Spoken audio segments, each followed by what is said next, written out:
Hello traders. मेरे channel Indo trader पर आपका स्वागत है। आज हम भारत इलेक्ट्रॉनिक्स लिमिटेड की लेटेस्ट डेवलपमेंट पर गहराई से चर्चा करेंगे, जो भारत के डिफेंस सेक्टर में एक ट्रू पावर हाउस की तरह है।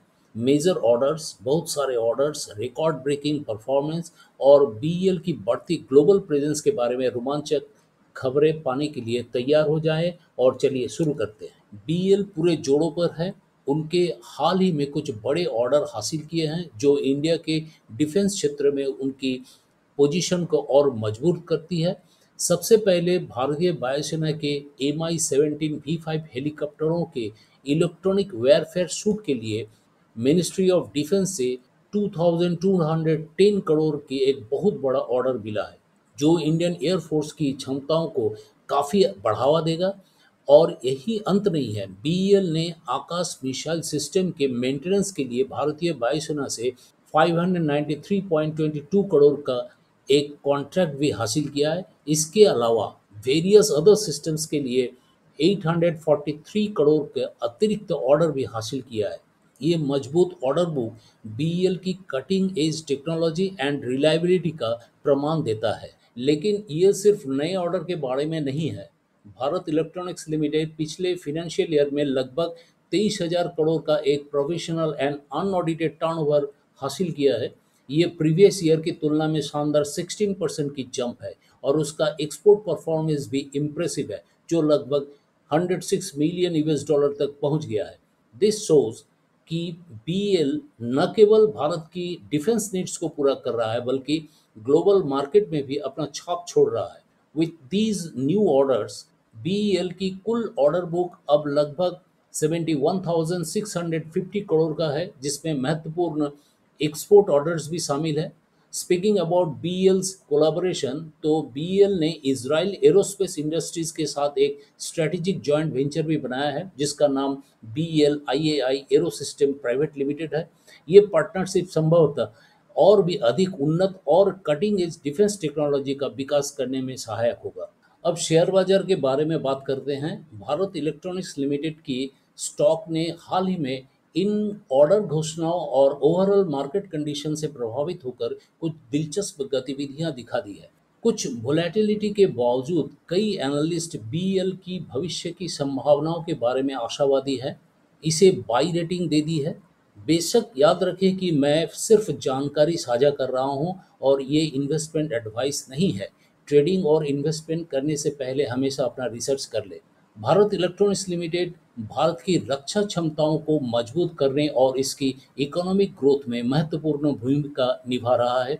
From cutting edge raider system से लेकर एडवांस कम्युनिकेशन टेक्नोलॉजी तक भारत इलेक्ट्रॉनिक्स लिमिटेड का योगदान बहुत बड़ा है। चूँकि भारत रक्षा में self reliance in defence sector पर ध्यान केंद्रित करना जारी है, इसलिए बीएल आने वाले वर्षों में भी बड़ी भूमिका निभाने के लिए तैयार है। अब तक आपने बीईएल की क्वालिटेटिव फंडामेंटल एनालिसिस को देखा और सुना है। अब हम बीईएल के टेक्निकल एनालिसिस करेंगे, जो इलियट वेब थ्योरी पर आधारित होगा। हम इस टेक्निकल एनालिसिस के माध्यम से इस स्टॉक की भविष्य के चाल को समझेंगे और इसके टारगेट को निर्धारित करने की कोशिश। अभी तक आपने सुना कि भारत इलेक्ट्रॉनिक्स लिमिटेड की क्वालिटेटिव फंडामेंटल एनालिसिस। अब उसमें कुछ तथ्यों का मैंने जानकारी दी है, तो अभी हम शुरू करते हैं इसके टेक्निकल एनालिसिस, जो इलियट वेव थ्योरी पर आधारित है। जैसा कि मैंने ब्रॉडली जो वेव को पता लगा वो कुछ इस तरह का है, 1 2 3 जो थर्ड वेव है। तो ये first wave, second wave and this is the third wave. तो आप जानते हैं कि इम्पल्सिव फर्स्ट वेव एक इम्पल्सिव वेव है। इसी के लिए हम उसे बार चार्ट में जाते हैं और मंथली चार्ट पर चले जाते हैं।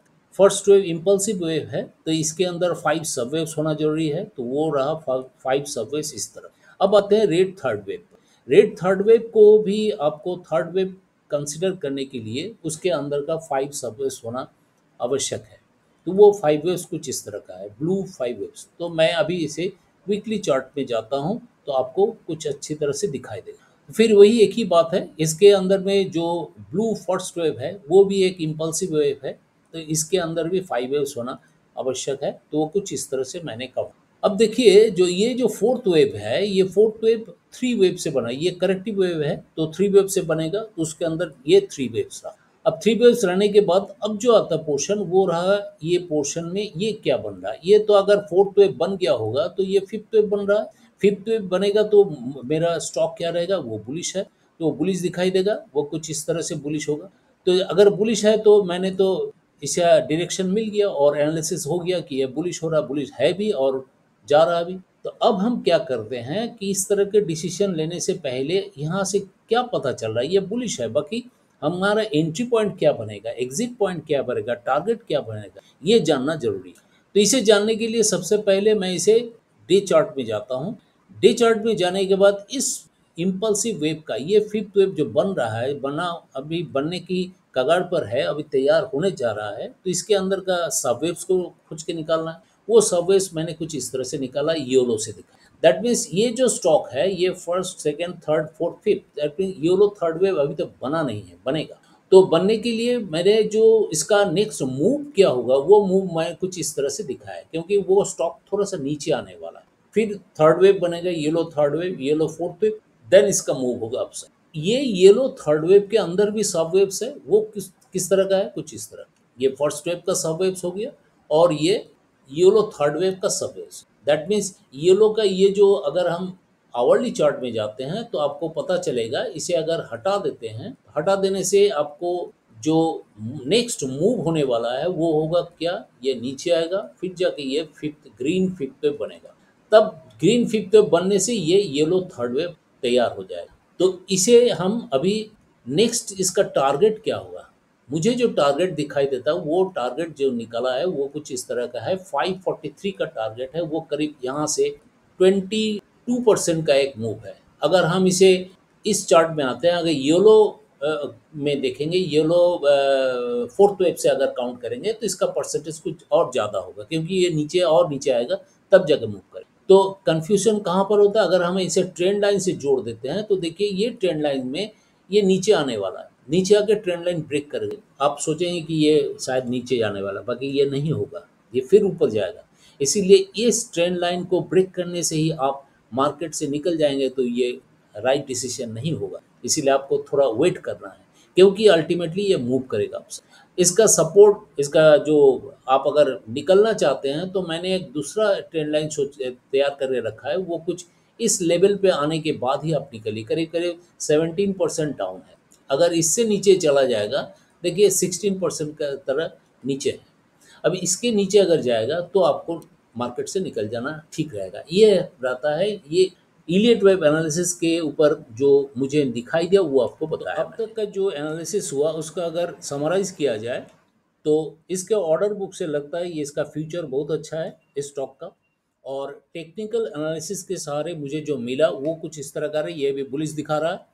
अगर आपको नए, मैं एक जो सपोर्ट लाइन लिया हूँ वो 320 पर है, आप इसके नीचे भी स्टॉप लॉस दे सकते हैं। इस लेवल में एंट्री लेकर आप स्टॉप लॉस 320 पर दे सकते हैं। इसका स्टॉप लॉस करीब 12% डाउन है, वहाँ पर आपको दे सकते हैं।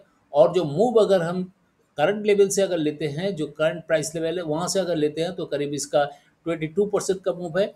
अगर हम फोर्थ लेवल के यहाँ तक, ये येलो फोर्थ लेवल के लेवल से अगर लेते हैं तो करीब ये 26% अप है, इसका रैली दिखाई दे रहा है।